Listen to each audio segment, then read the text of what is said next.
que lo hagan, las preguntas las manden por el chat del Zoom y bueno, iremos contestando todas las inquietudes que podamos responder.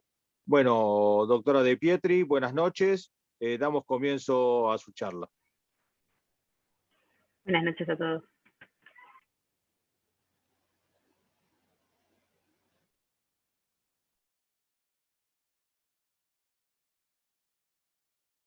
Muy buenas noches a todos. Bienvenidos a este webinar del manejo en el cáncer ginecológico en el contexto de la segunda ola que está atravesando nuestro país de la pandemia COVID-19. Mi nombre es Valeria De Pietri y junto con el doctor Martín Crespe y mis mentores, el doctor Soderini y el doctor Aragona, vamos a echar un poco de luz sobre el manejo de estas pacientes tan complejas.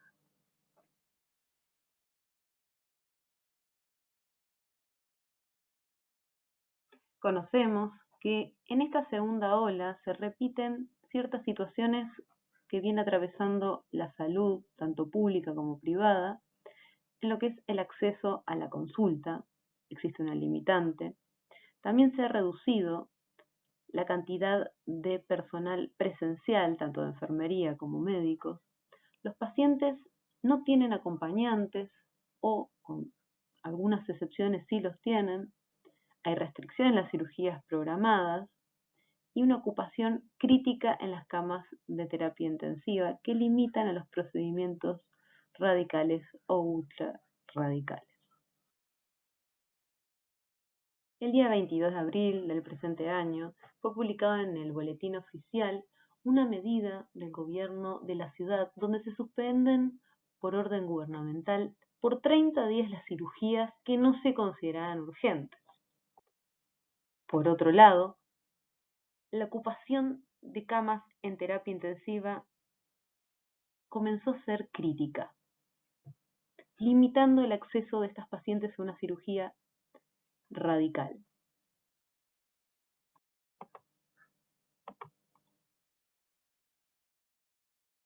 Nuestras recomendaciones derivan de numerosas instituciones alrededor del mundo, como el Colegio Americano de Cirujanos, la AJCS, ESGO, ESMO, la Sociedad Británica de Colposcopía y Patología Cervical, la Sociedad Americana, y la Sociedad de Ginecología Oncológica. Comencemos con las lesiones precursoras en cáncer de cuello uterino. Existe una historia natural del virus papiloma humano en donde las pacientes que pueden desarrollar lesiones, en las que encontramos lesiones intraepiteliales de distintos grados, hay una posibilidad que estas lesiones desaparezcan, persistan o progresen. Cuando las lesiones intraepiteliales son de bajo grado, existe mayor posibilidad de que regresen y menor que progresen, contrariamente a lo que pasa con la enfermedad de alto grado o SIN3.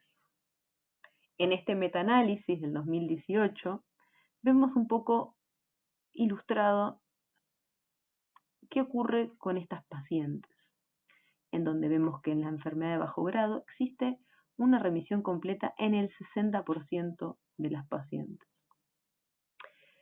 Recordemos también que la gran parte de las consultas pueden ser pospuestas, como vamos a ver más adelante.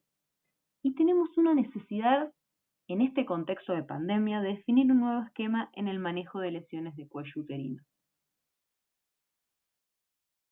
Vamos a ver qué ocurría antes de la pandemia. Antes de iniciar esta pandemia, distintas sociedades científicas nos avalan a esperar cierta cantidad de tiempo. Desde la Sociedad Americana de Cirujanos, procedimientos como el LIP o el cono pueden ser demorados por algunas semanas. Tanto las guías americanas de la Sociedad de Tracto Genital Inferior y Colposcopía, en pacientes con sospecha de invasión debían ser evaluados entre las 2 a 4 semanas y los pacientes con enfermedad intraepitelial de alto grado deben ser programados dentro de los 3 meses. Antes de la pandemia, también la Sociedad Británica de Colposcopía y Patología Cervical derivaban a colposcopía pacientes con citología reciente de sospecha de invasión, anomalías glandulares o citología de alto grado. Por otro lado, la Sociedad de Ginecología Oncológica primaba atención semiurgente entre 1 a 3 semanas a pacientes con adenocarcinoma in situ o sospecha de invasión con colposcopía inadecuada. Recordemos que varía mucho en el lugar geográfico que estemos situados, el método de screening que se utiliza y el uso que se le brinda a la colposcopía.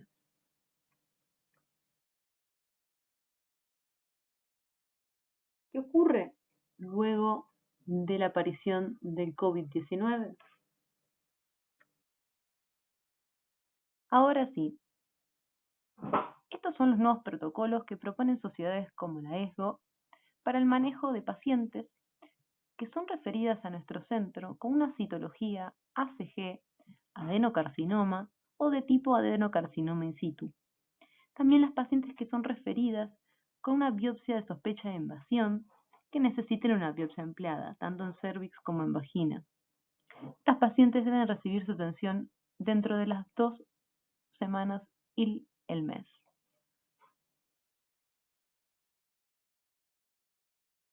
En este contexto de pandemia podríamos demorarnos hasta 3 meses, avalados tanto por la ESGO como por IGCS, en pacientes que tengan citología de HSIL, ASC-H, AGC, NOS, o no sean referidas al consultorio, al hospital, al sanatorio, con una biopsia SIN 2-3, BAIN 2-3 o BIN diferenciado.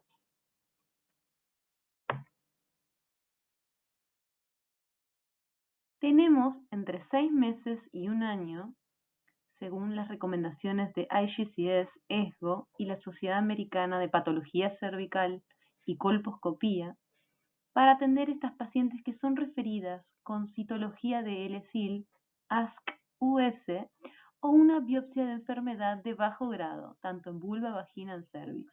Tenemos luz verde para tratarlas entre 6 meses a 1 año.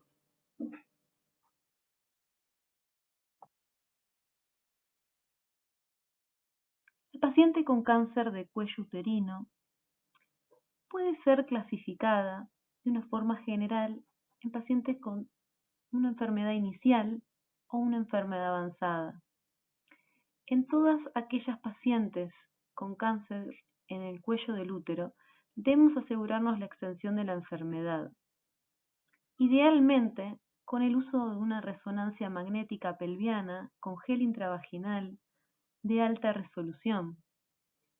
Pero en una paciente ubicada en la República Argentina, quizás tengamos acceso a una tomografía y un exhaustivo examen ginecológico.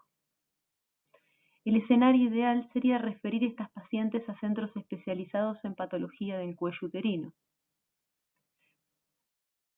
Las pacientes con cáncer de cuello uterino en estadio inicial, donde la cirugía radical cumple un rol fundamental, considerando tanto las pacientes que quieren y pueden preservar la fertilidad según la extensión de su enfermedad, o aquellas que sean candidatas a una histerectomía radical, podemos diferir este procedimiento hasta contar con una cama en terapia intensiva o condiciones de la crisis entre 6 semanas y 8 semanas. Estas recomendaciones salen de IGCS y les recomiendo este artículo al pie del slide. En la paciente con cáncer de cuello uterino en estadio inicial, con enfermedad microscópica, un tumor cervical menor de 2 centímetros, con histología de bajo riesgo, IGCS, en este mismo artículo, nos invita a considerar la traquelectomía simple o una conización con o sin ganglio centinela. Recordemos que este es un tratamiento alternativo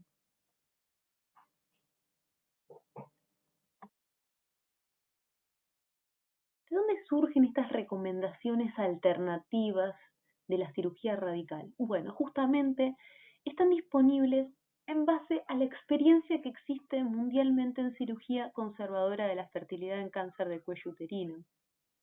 Podríamos mencionar diversos trabajos, pero les traigo un estudio prospectivo de David Zibula, estudiando a estas pacientes que deseaban conservar fertilidad, donde no se realizó la parametrectomía. Encontraron 4.3% de recurrencias. Aquí abajo están todas las pacientes que habían recibido conización o traquelectomía simple y sus recurrencias, y vemos que muchas tenían enfermedad mayor a 2 centímetros, ¿sí? Muchas habían hecho también quimioterapia neoadyuvante. Existen estudios para validar esta conducta que hoy día es experimental y es alternativa en un contexto de pandemia, que están realizándose alrededor del mundo, estudios prospectivos muy grandes. Por un lado tenemos el SHAPE Trial y por otro lado el CONSERVE, que están siendo llevados a cabo, evaluándose cirugías en menos. En el caso del estudio SHAPE es cirugía radical versus histerectomía simple con linfadenectomía en pacientes con cáncer de cuello de útero de bajo riesgo. Y el CONSERVE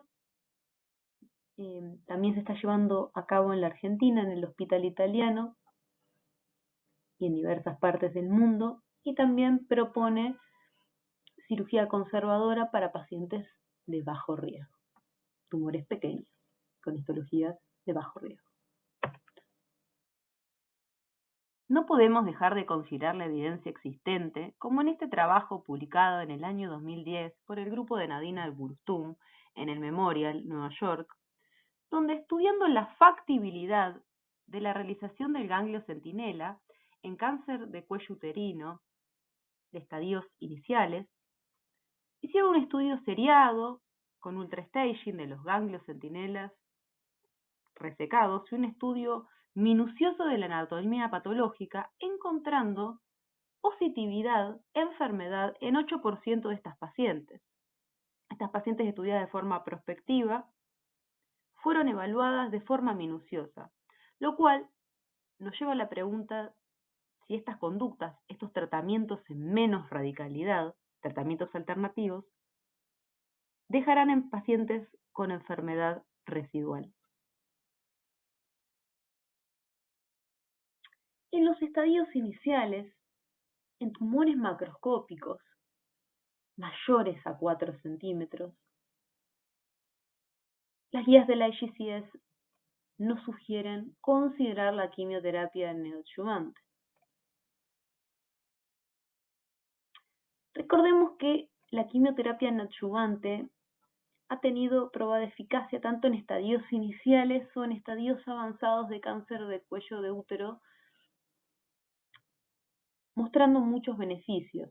Como toda quimioterapia neoadyuvante, uno puede valorar respuesta in vivo del tumor, tiene demostrada evidencia en regresión de enfermedad en la biopsia diferida, disminuyendo la necesidad de radioterapia adyuvante,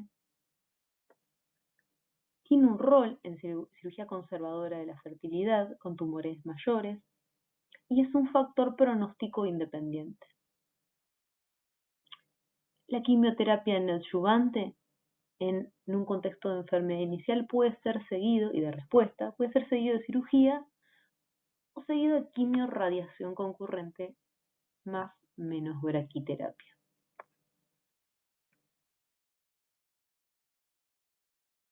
No nos olvidemos que un tratamiento estándar para estadios iniciales de cáncer de cuello uterino es la radioterapia con braquiterapia. Ahí la vemos a Marie Curie recordándonos este ítem. Para enfermedad localmente avanzada, podemos considerar hipofraccionar la dosis, o sea, incrementar la dosis por día y reducir el número de fracciones. La braquiterapia no debe ser demorada, tanto para la consejería que nos hace las guías del IGCS, como la Sociedad Americana de Braquiterapia. En esta slide podemos ver hacia la izquierda cómo nos manejamos antes de la pandemia y esta situación crítica en una paciente con patología oncológica en el cuello del útero. ¿Esta paciente es quirúrgica? ¿Tiene un estadio inicial? ¿O es una paciente con un cáncer de cuello uterino avanzado? ¿Tiene paridad cumplida? ¿Desea alguna opción sobre su fertilidad? ¿Es candidata para neoadjuvancia? Realizando así un tratamiento a medida. Pero del lado derecho del slide tenemos la conducta actual con respecto a estas pacientes, que por supuesto van a estar estadificadas y evaluadas su posibilidad de entrar a un quirófano para un tratamiento radical. Pero en esta pandemia, en este momento que está atravesando la Argentina, tenemos que pensar si puede esperar una cama en unidad crítica. Debemos considerar los tratamientos alternativos y considerar seriamente la neoadjuvancia por los beneficios previamente descritos, históricamente descritos, pero en este contexto también para esperar en una paciente con posibilidad quirúrgica. Y realizar tratamiento en contexto pandemia. Si bien esa medida, tenemos diversos factores y diversas alternativas aún no probadas para manejarnos con estas pacientes.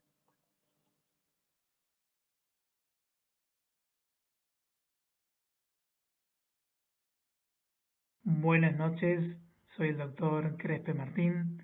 Antes que nada, quiero felicitarla a mi colega la doctora De Pietri, una excelente exposición hasta ahora. Bueno, siguiendo con este interrogante que nos genera esta segunda ola de pandemia COVID-19 frente a cómo debemos proceder, qué es lo que debemos hacer con respecto al cáncer ginecológico, como mencionamos al inicio de esta exposición y resaltando nuevamente los limitantes con los que debemos lidiar y afrontar cotidianamente para realizar un tratamiento quirúrgico radical y ultrarradical debido a la reducción del personal, restricciones de las cirugías programadas y por sobre todo la ocupación de la unidad de terapia intensiva hoy por hoy. Bueno, vamos a continuar la exposición con patología ovárica. Debemos recordar que el diagnóstico de dicha patología es siempre de sospecha, por lo general presentando signos y síntomas variados inespecíficos, como así también inexistentes.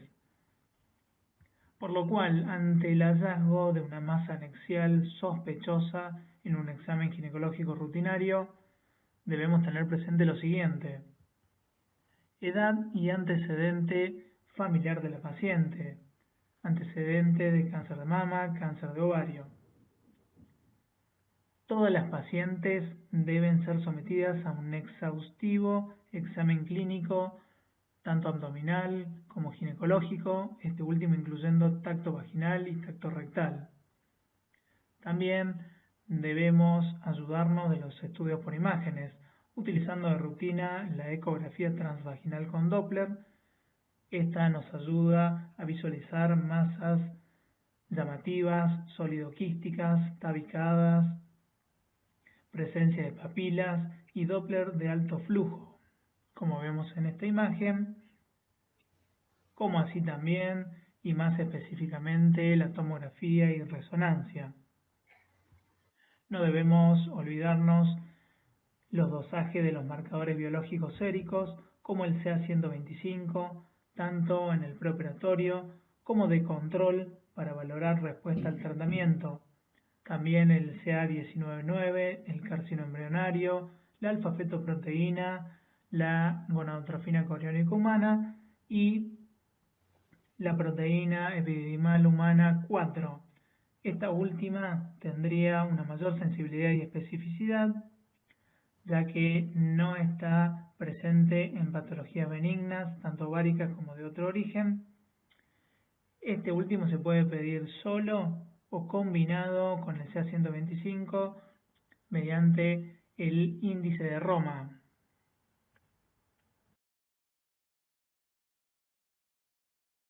Bien, entonces, ante el diagnóstico de esta masa anexial sospechosa, por clínica, por imágenes, por marcadores tumorales, se procede a realizar la estadificación quirúrgica de dicha paciente, la cirugía primaria, teniendo presente el concepto de cirugía mínimamente invasiva, la laparoscopía. Se tiene que tener presente los siguientes tres objetivos fundamentales. Primero, realizar una correcta estadificación. Al utilizar la laparoscopía se puede realizar el score de Fagotti, recomendado desde el 2008 para determinar la posibilidad de realizar una completa y correcta citorreducción quirúrgica. Segundo, confirmación del diagnóstico de cáncer de ovario. Al abrir el retroperitoneo in situ, se debe tomar muestra de líquido asítico si es que la paciente lo presenta, o se realiza un lavado abdominal para enviar a citología, más la exéresis del tumor, ya sea esta última, quistectomía, oforectomía o anexectomía, con la integridad de su cápsula para ser valorada por patología.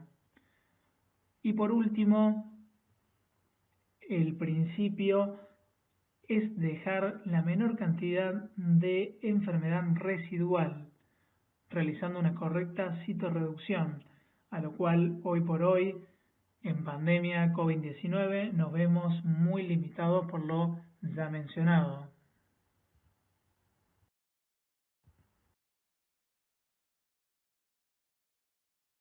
Bueno, entonces, el manejo previamente al COVID-19.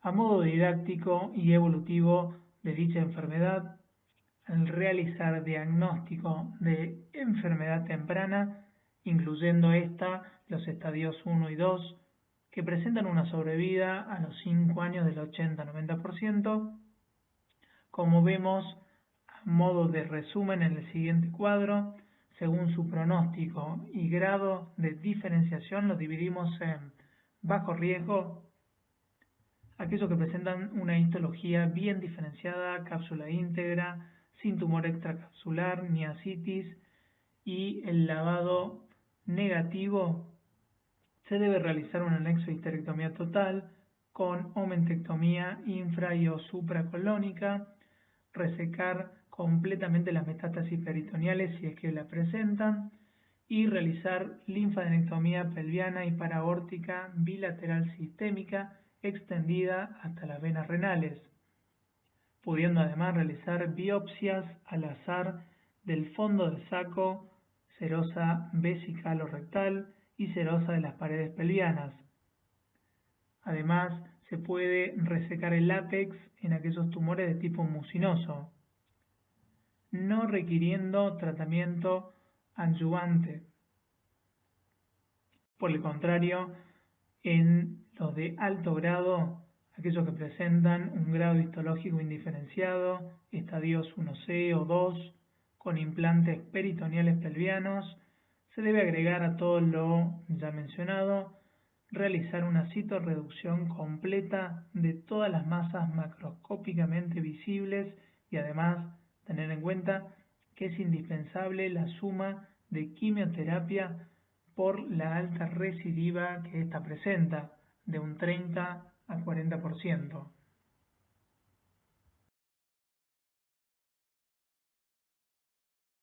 Por otro lado, frente al diagnóstico de enfermedad avanzada, en la cual incluimos los estadios 3 y 4, donde nos encontramos con una diseminación peritoneal miliar.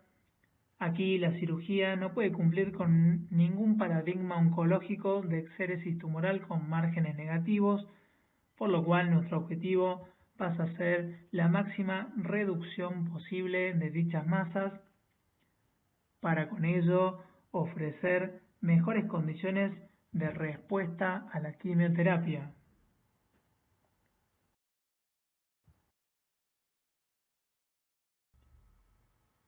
En época de pandemia COVID-19, el manejo pasa a ser el siguiente.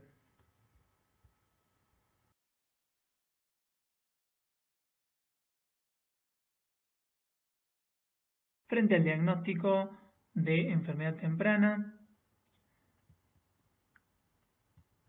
sea esta de bajo riesgo o alto riesgo, vamos a tratarla igual que a las pacientes con diagnóstico de enfermedad avanzada.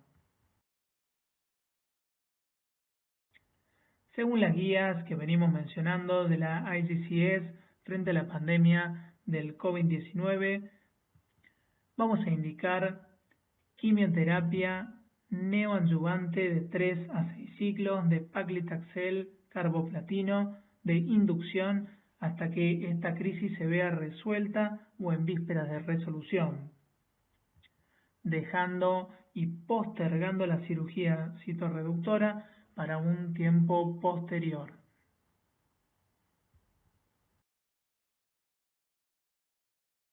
Para aquellas pacientes que ya iniciaron quimioterapia neoadyuvante, se propone extender el plan terapéutico a 6 ciclos antes de realizar la cirugía de intervalo, siempre y cuando esta cirugía se pueda realizar. En este punto en concreto, ya depende de la disponibilidad de recursos y el acceso a quirófano con que cuenta cada institución.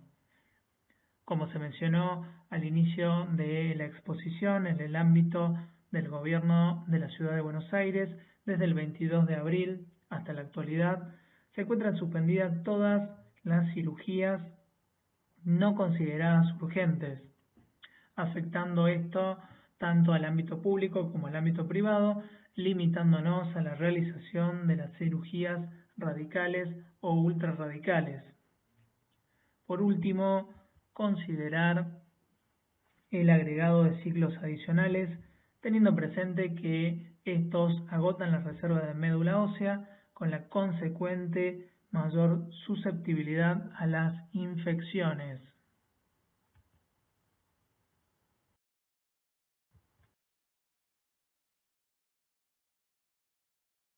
Para aquellas pacientes que ya completaron el esquema de quimioterapia inicial con platino, no es necesario agregar ningún tratamiento adicional, quedando dichas pacientes en control riguroso cada 3 meses.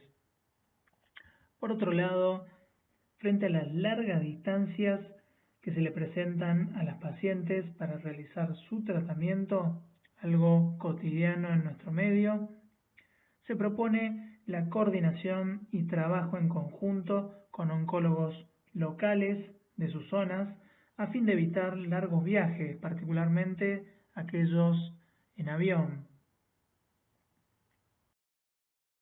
Hoy por hoy, con el afluente uso de la telemedicina, se puede también valorar el uso del mismo para cortar distancias entre médicos y pacientes y de esta manera realizar los controles pertinentes.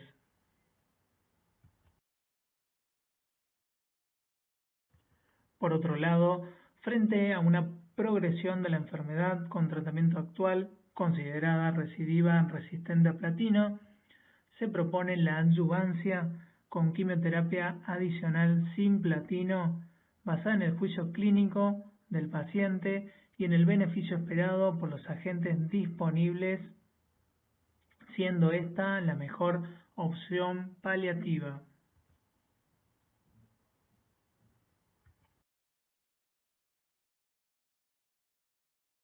Bueno, ahora vamos a continuar con el manejo frente a la patología de endometrio.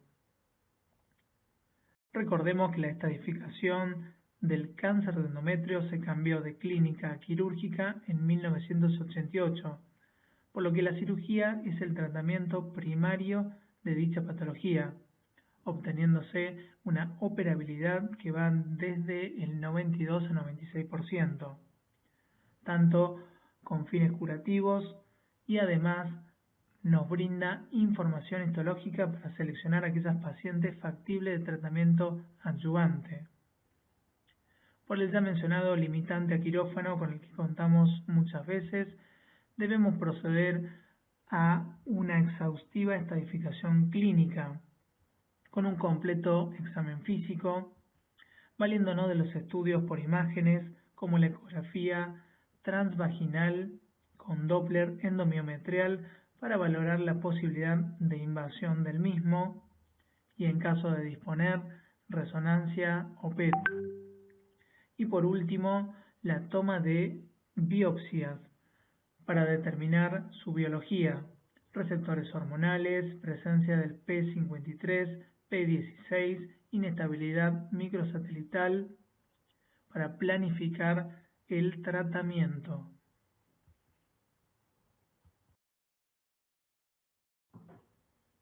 En épocas previo al COVID-19, el manejo era el siguiente.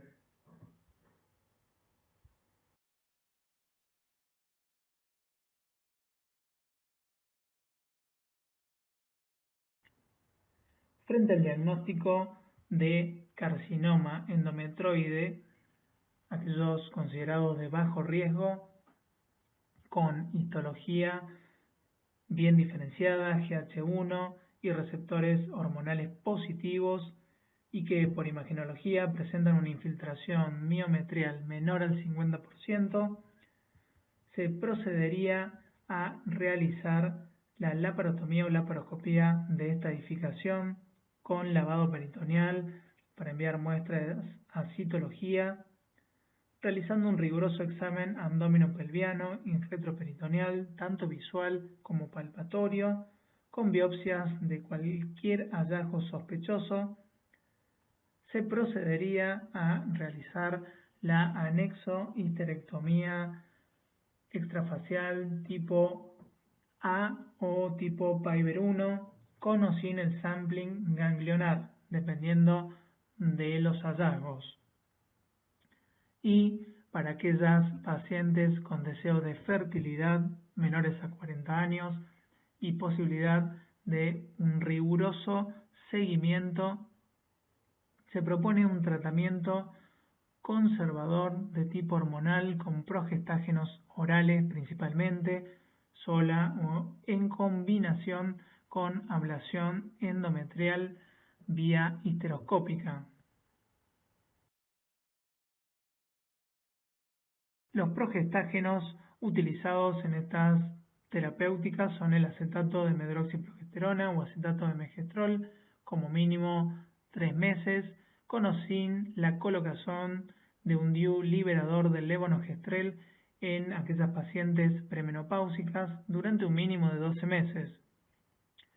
En este caso vamos a citar la experiencia presentada en IGCS en marzo del 2003, publicado por el Dr. Ancesar, Dr. Soverini y Dr. Sardi en Buenos Aires, frente a la preservación de la fertilidad en aquellas pacientes jóvenes con carcinoma de tipo endometroide estadio 1, obteniéndose 6 de 7 pacientes con respuesta patológica completa, 3 de las cuales lograron embarazos, una de ellas logró 2 embarazos, con un total de 4 nuevos nacimientos de recién nacidos sanos. Todas estas pacientes se encontraban libres de enfermedad a los 7 a 12 años de seguimiento, por lo que dicho tratamiento en cáncer de tipo endometroide de bajo grado fue aprobado como tratamiento alternativo para conservar la fertilidad en pacientes jóvenes. Una vez obtenida dicha regresión patológica, se recomienda como dosis de mantenimiento el uso de desogestrel 75 hasta la búsqueda de otro embarazo. Además, frente a las reacciones adversas tromboembólicas del tratamiento hormonal, es indicativo el uso de venotónicos como la diosmina y hesperidina, así como el efecto antiagregante de la toma de aspirina. Frente al diagnóstico de carcinoma no endometroide, aquellos considerados de alto riesgo, aquellos que presentan una histología indiferenciada u otra histología de alto riesgo, que presentan imagenología con infiltración mayor al 50% del miometrio y o una extensión al cérvix, o que en las biopsias presentan invasión linfovascular. Se realiza la misma cirugía indicada para los bajos riesgos, pero con linfadenectomía pelviana y paraórtica sistémica, realizando una extirpación de los parametrios para aquellas extensiones cervicales, realizando una citorreducción para aquellas extensiones intraperitoneales y el agregado de radioterapia, tanto pelviana como endovaginal.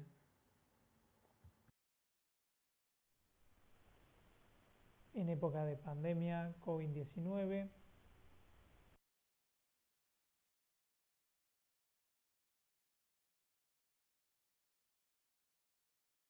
frente al diagnóstico de carcinoma de tipo endometroide, aquellos considerados de bajo riesgo, y teniendo presente como la mayoría de estas pacientes son posmenopáusicas, tenemos como alternativa realizar tratamiento conservador no quirúrgico, utilizando en este tipo de terapias las que son hormonales sistémicas con progestágenos a altas dosis, con un mínimo de 3 meses, como así también el uso de terapias hormonales de tipo local con colocación de DIU liberador del levonorgestrel con un mínimo de 12 meses.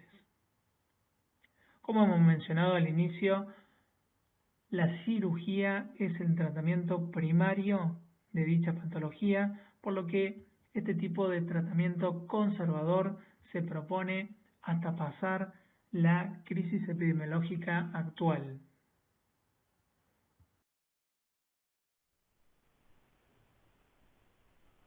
Otros tratamientos alternativos para este tipo de pacientes, en caso lógicamente de disponibilidad institucional y en primera instancia, sería realizar tratamiento quirúrgico realizando una anexohisterectomía total tipo A o Piver 1 únicamente. Y para aquellas pacientes que tienen contraindicada la cirugía, se propone realizar directamente radioterapia.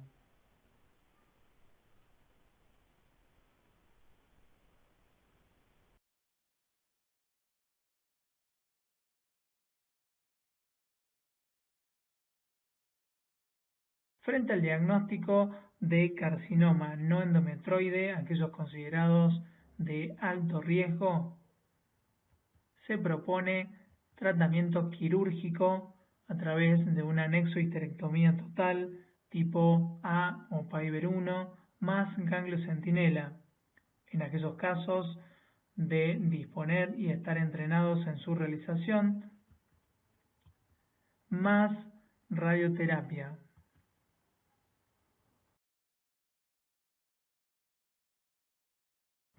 Frente al diagnóstico de enfermedad avanzada, aquella extrauterina, estadios 3 y 4, se los considera de alto riesgo, por lo que todos los casos se indica tratamiento adyuvante o neoadyuvante, ya sea radioterapia, quimioterapia o una combinación de ambos.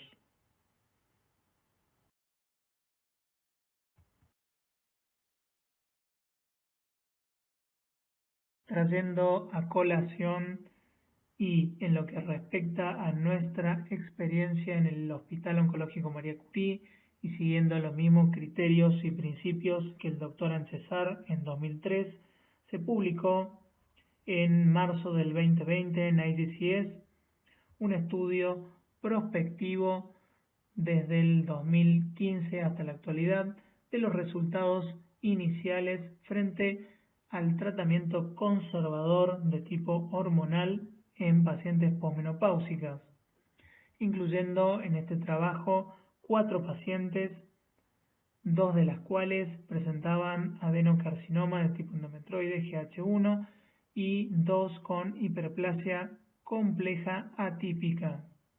Cabe destacar que todas estas pacientes presentaban un índice de masa corporal mayor a 40, patologías como diabetes, hiperlipidemia, tabaquistas y un alto riesgo cardiovascular, con la consecuente contraindicación quirúrgica, y destacando también que todas se rehusaban al tratamiento con radioterapia,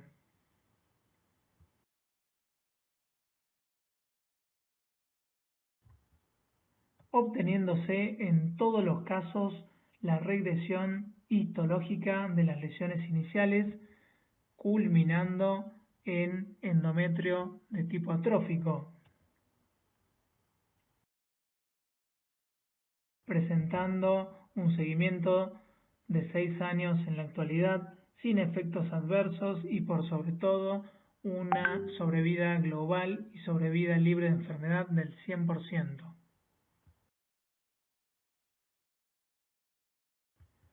Debido a los excelentes resultados obtenidos y demostrando ser seguros al momento y siendo factibles de realizar, como así también las recomendaciones de la AJCS en dicha patología respaldan nuestro protocolo experimental de tratamiento, se podría tomar esta terapéutica como una opción alternativa conservadora, tanto para aquellas pacientes posmenopáusicas con carcinoma de bajo grado, como así también para las pacientes afectadas por esta pandemia COVID-19.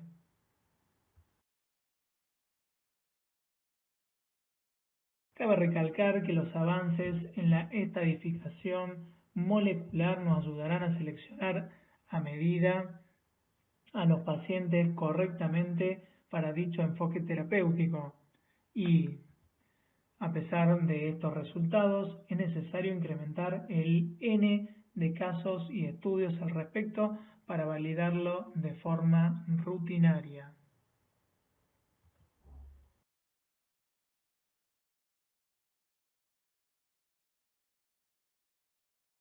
Por último, no debemos enfocarnos meramente en hacer estadísticas.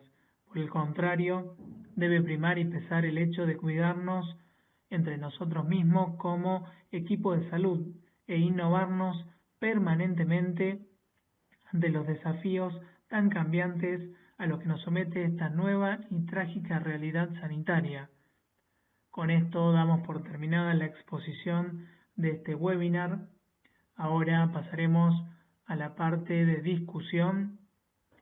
En esta imagen vemos parte del servicio de ginecología oncológica del María Curie, de derecha a izquierda, doctor Soderini, doctor Aragona, rotante, doctora May, doctora Di Pietri y yo. Muchas gracias.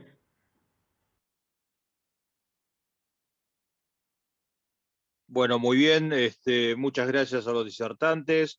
Muy bien, creo que la exposición en relación a lo que era antes y cómo tenemos que readaptar nuestras conductas ante esta realidad realmente dramática, sobre todo en aquellas pacientes que necesitan un tratamiento quirúrgico para tratar su enfermedad. Más que nada quisimos hacer este webinar por ese motivo y ante las dificultades que se nos presentan al respecto. Tengo noticias de todos lados del país, en realidad que están al borde de la saturación y algunos saturados en las terapias e incluso en las camas de internación.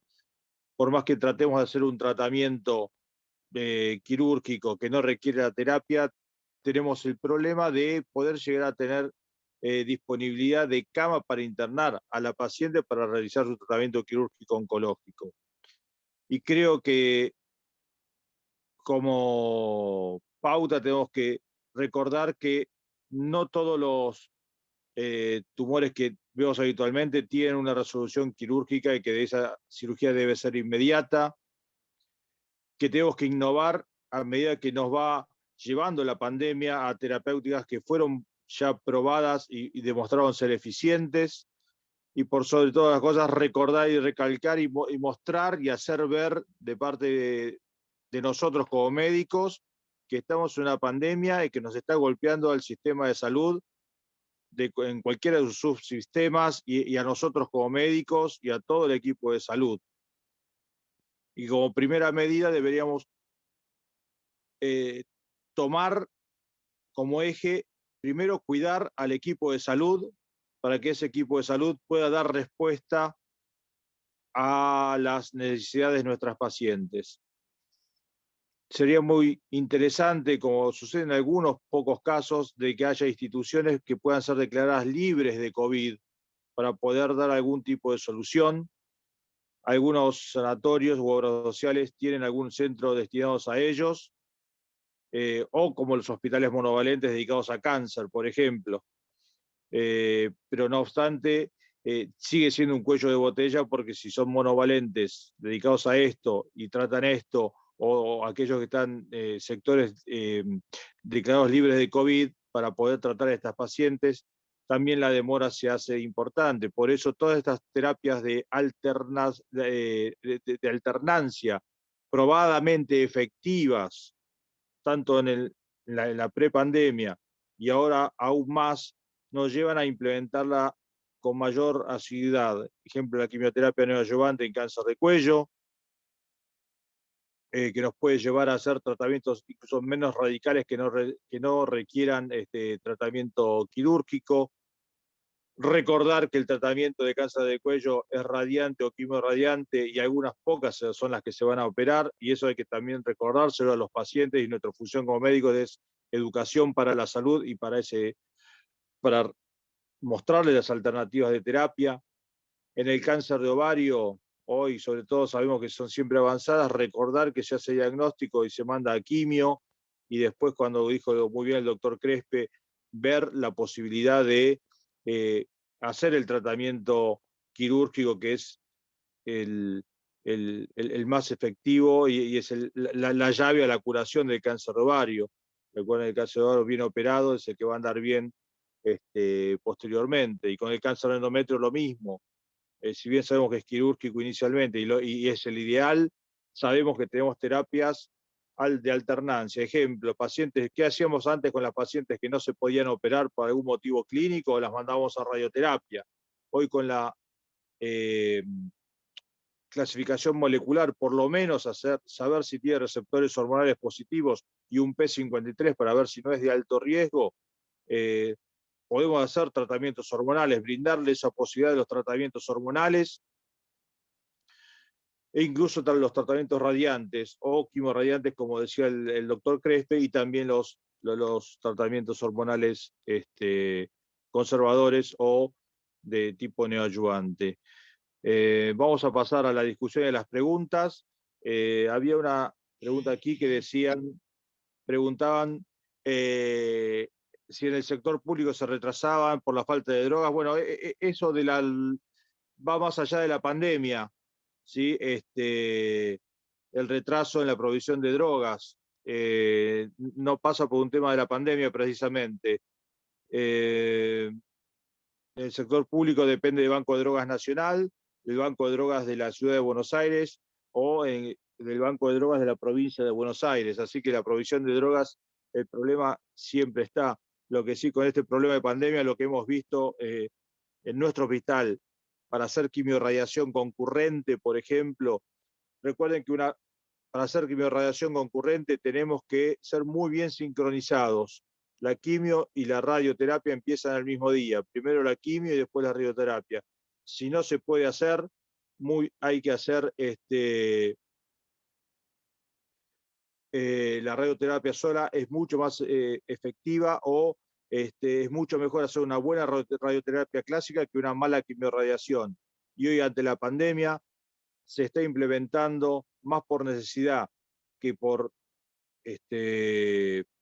porque sea así, dar secuencialmente la quimioterapia, empezar con quimioterapia como una neoadyuvancia y seguir con la radioterapia clásica o con quimiorradiación. Así que bueno, en relación a esta pregunta de que hacían sobre la provisión de las drogas. Doctor, está con Sí, la cámara, está sin cámara.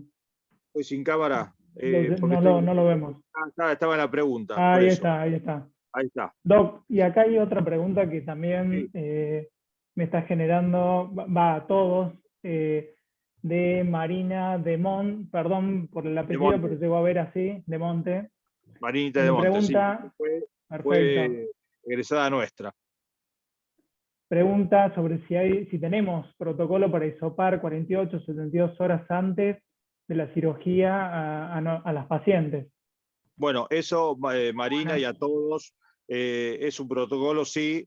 No solamente empezó en nuestro hospital por insistencia, separándonos de lo que decía los lineamientos del gobierno de la ciudad al principio, porque teníamos que testear a nuestras pacientes. Nuestros pacientes en el hospital de oncología tienen que estar, no puede entrar el COVID, no puede entrar porque trabajamos con pacientes inmunocomprometidos y muchos de ellos van a estar inmunosuprimidos por las drogas, tal vez. Entonces, es protocolar que 48 horas antes se hagan el test, ¿sí? No entra a quirófano paciente ninguna si no tiene el test para COVID negativo.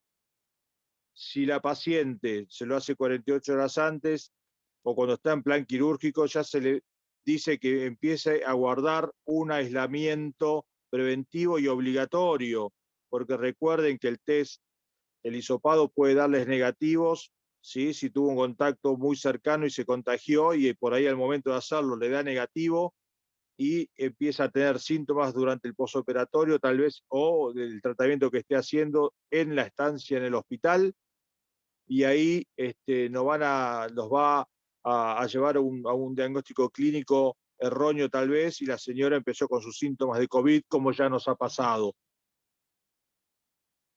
Pero en todas las instituciones, antes de un acto quirúrgico, hoy por hoy es regla que tenga su test de COVID negativo para poder ingresar al sanatorio, hospital o lo que fuere para internación. Doctor, también recalcar en ese sentido el tema del el consentimiento informado, que ahí se le hace saber a la paciente el tema del contagio y la posibilidad de contagio institucional, con las posibles consecuencias que esto puede acarrear tanto en el pre, pero más haciendo hincapié en el postoperatorio. Sí, tal cual. A ver, si son instituciones, sean públicas o privadas, de Rosario, lo que fuere, polivalentes, recuerden que ellas tratan COVID y va a haber COVID en la institución. Por más que tomemos todos los cuidados posibles, el paciente tiene que saber si va a ser intervenido quirúrgicamente o internado por lo que fuese, que puede entrar libre de COVID, pero no descarta la posibilidad de que se lo lleve puesto. ¿Estamos? Entonces es muy importante eso del consentimiento. Doctora Aragona, quisiera saber, quiero responder algunas de las preguntas, su opinión acerca de todo esto para los espectadores, que realmente es un tema muy de mucha urgencia para nosotros los médicos, porque nos puede contra la espada y la pared muchas veces en la resolución del problema de la paciente oncológica. Doctora Aragona. Perdón, me figura que está muteado. Ah, bueno. Hola. Ahí está. Ahora sí, parece. Sí. Bueno, buenas noches a todos, ¿no? La verdad que después de escuchar la disertación, me siento orgulloso de Valeria y de Martín como instructor de la carrera de médico especialista en ginecología oncológica de la Universidad de Buenos Aires. Creo que fue muy completo el panorama que se ha planteado y quizás para agregar, creo que esta pandemia cambió la forma de ejercer la medicina, en todo sentido. Y tampoco sabemos cuánto tiempo más va a durar esta situación. De hecho, el subsistema privado de salud, que históricamente aparecía, florecía como una respuesta más rápida a nivel quirúrgico para resolver el problema de pacientes oncológicas, hoy en día se homologa al sistema de salud pública. Y de hecho,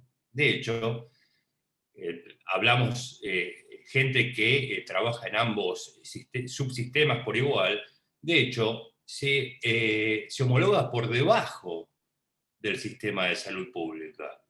Es decir, en estos tiempos que nos atraviesan, quizás encuentro más respuestas en el hospital público que en pacientes afiliadas a prepagas de las más renombradas que ustedes puedan pensar. ¿Y qué sucede con esto? ¿Cuál es el mensaje de esta situación? Bueno, muchas veces terapéuticas que estaban asociadas solo con países en vías de desarrollo o tercermundistas, como la quimioterapia en adyuvante y demás, muchas veces sin razón, otras veces con razón, no entro en ese debate, pero estas estrategias ahora se plantean como una necesidad imperiosa, ¿correcto?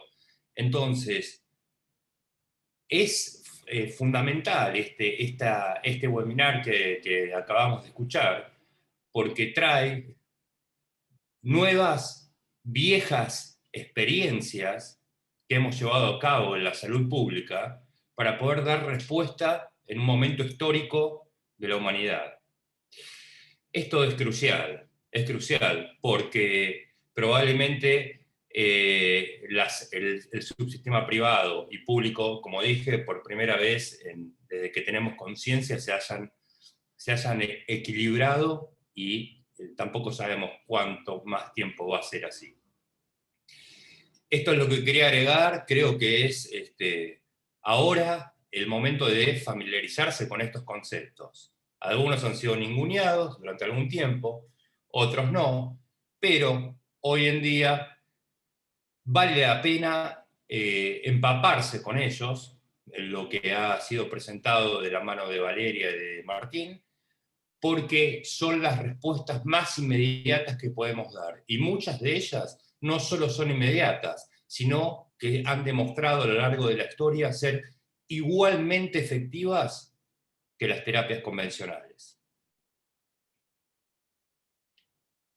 Sí, yo quisiera recalcar el hecho que nosotros como médicos y agentes de salud pública, una de nuestras misiones es hacer educación para la salud para los pacientes, no solamente en lo individual, frente a frente del consultorio, sino a nivel institucional, sea desde las áreas de las distintas áreas de subsistemas y de las organizaciones centrales gubernamentales, ¿sí?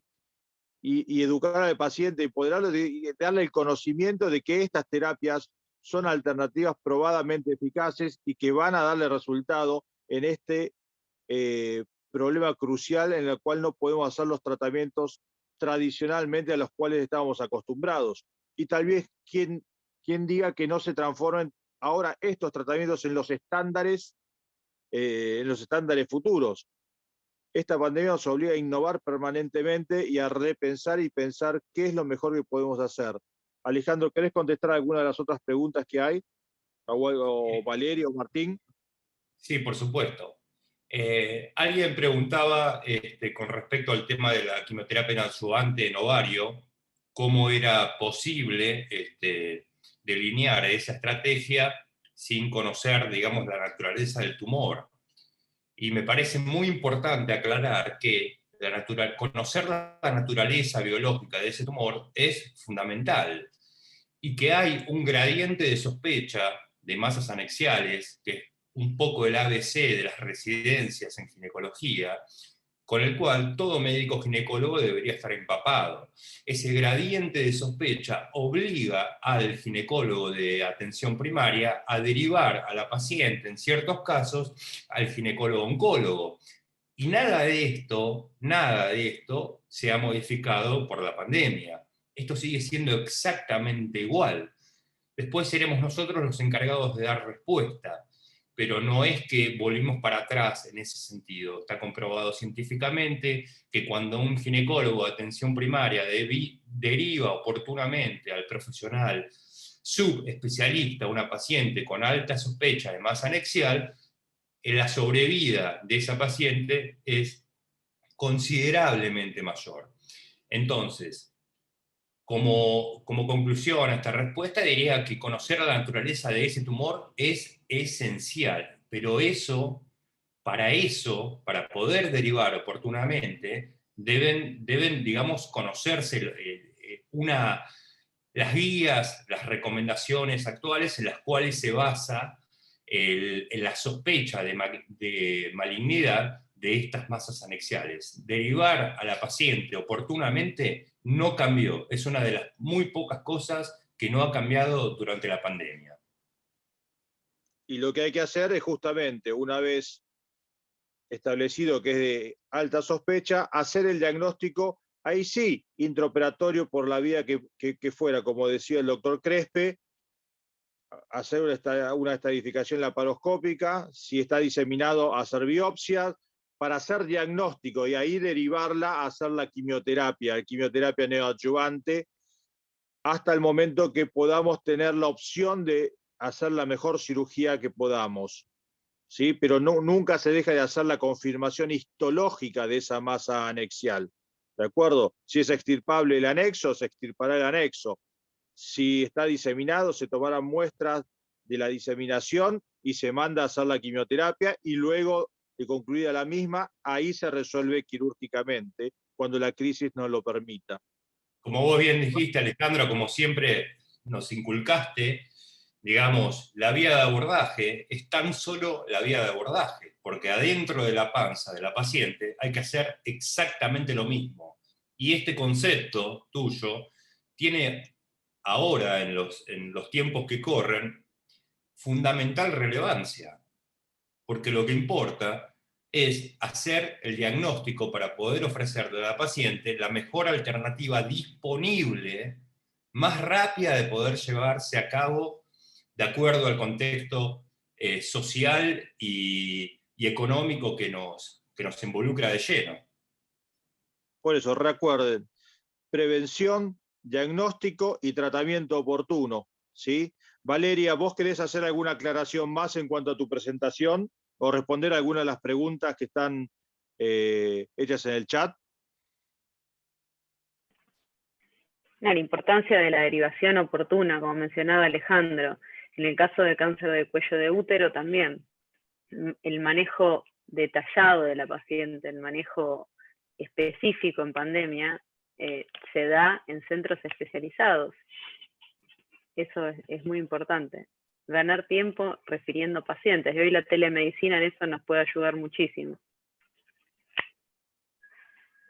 Martín, ¿querés contestar alguna de las preguntas que nos hicieron en el chat? ¿Hacer algún comentario más sobre tu charla? Sí, acá estaba viendo otra charla, otra pregunta del doctor Cristian Chacón. Cristian, querido, respecto a los pacientes post-COVID con patología oncoginecológica, ¿cuál sería el manejo antitrombótico que se podría utilizar? Respecto a esto, lo que tenemos que tener en cuenta es que la toma de decisiones, ¿sí?, frente al cáncer ginecológico es meramente teniendo en cuenta todo un equipo multidisciplinario de tumores, ¿sí?, teniendo en cuenta las condiciones del paciente, ¿sí?, teniendo en cuenta aquellos pacientes que son vulnerables, aquellos pacientes mayores de 65 años que tienen enfermedades cardiovasculares y sobre todo enfermedades respiratorias preexistentes. En este caso, si el paciente fue, cursó la enfermedad COVID, justamente, haciendo colación, en la semana pasada se nos suspendió una paciente que resultaba ser que también estaba cursando un post-COVID y desde la parte de anestesiología, unas recomendaciones es que la paciente vaya a quirófano después de 6 semanas de haberse dado el alta epidemiológica del paciente. Teniendo en cuenta esto, como le decía, que lo manejamos en un equipo multidisciplinario, la paciente previamente a la cirugía tiene que ser vista por servicios de neumonología, de cardiología, hemoterapia, ¿sí? Y sobre todo los pacientes que nosotros hacemos cirugías radicales, siempre el paciente se va con colocación de heparina de bajo peso molecular, enoxaparina 40 por día por un mes. Recordando que los pacientes COVID está recomendado durante su COVID también antiagregarlos, ¿no? Por los problemas de trombosis. También de trombosis, ¿no? exactamente. Pero recuerden siempre, yo creo que hoy, tratar de manejarse con centros libres de COVID, que si pueden encontrar respuesta, tratamientos alternativos, si van a operarla, siempre el hisopado va a ser de rutina y cuidar al equipo de salud. ¿Queda alguna pregunta más por contestar? Martín.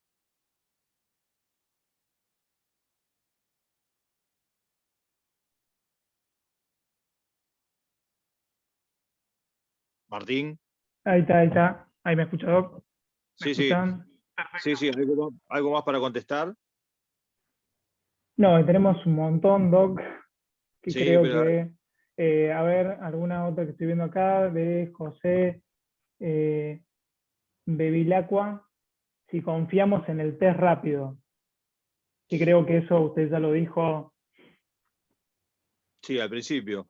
Sí, el principio. test rápido, lo único que hace el test rápido es ofrecerte a ver la posibilidad de que la paciente, saber si tuvo o no contacto con el COVID.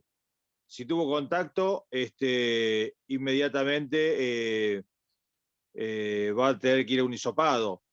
Pero el test rápido también nos deja ahí, tiene su margen de falsos negativos, ¿no? Como todo procedimiento. Pero bueno, es una alternativa entrenada y eso hay que tener esto.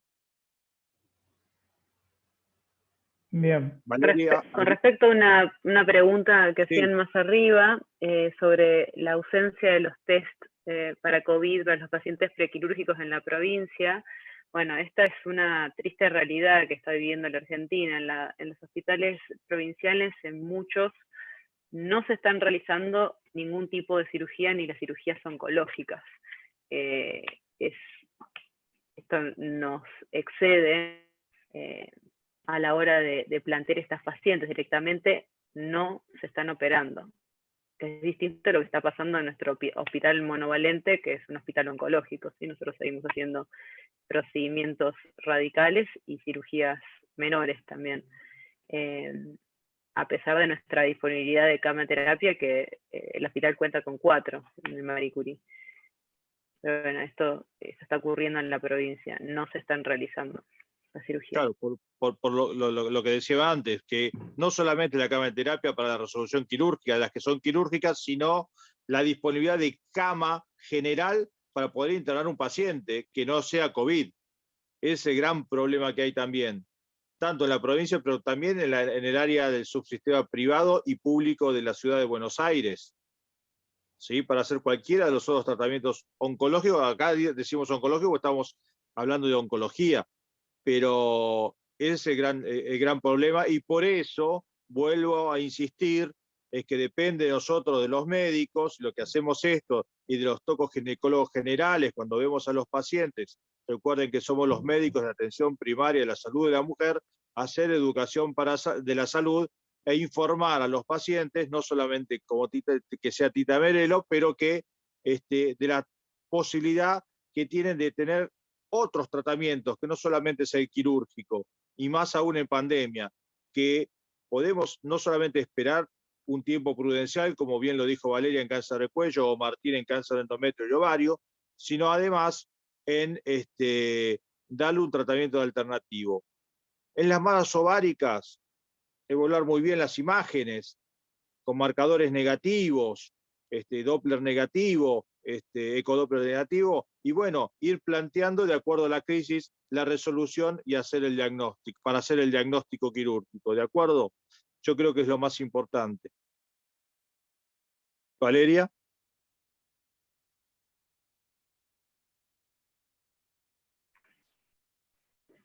Sí, el tema de cuidar el equipo quirúrgico es fundamental y se ha visto una curva progresiva en la respuesta de la salud a nivel público en nuestra protección, de no tener N95, de no tener barbijos quirúrgicos, a progresivamente ir teniéndolos y monitoreando las entradas a los hospitales públicos de los pacientes y todos los protocolos dentro del servicio. Es algo paulatino. O sea, el humano se va adaptando a las distintas adversidades que van ocurriendo y con el COVID es un ejemplo más.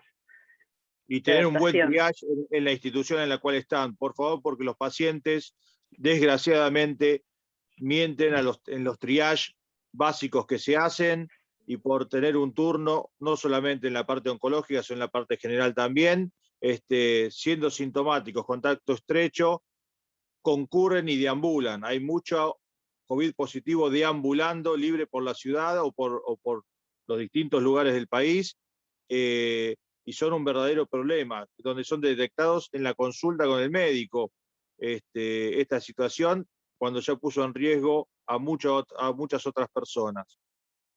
Bueno, muy bien, yo creo que se han aclarado mucho las conductas que tenemos que tomar en lo en las conductas alternativas que tenemos que hacer. Si hay alguna pregunta más, la evacuamos ahora, y si no, damos por terminado el webinar. Agradecer a los disertantes, a Valeria, al doctor Crespe, a Martín Crespe, al doctor Aragona, fundamentalmente a la Fundación Craveri por el apoyo que nos dio para hacer este webinar en la difusión, a la editorial Ascune, al ALSEC, que ha contribuido con nosotros para que esto se lleve adelante, y por supuesto agradecerle y felicitar a nuestra querida Universidad de Buenos Aires en el año de su bicentenario. Muchas gracias a todos.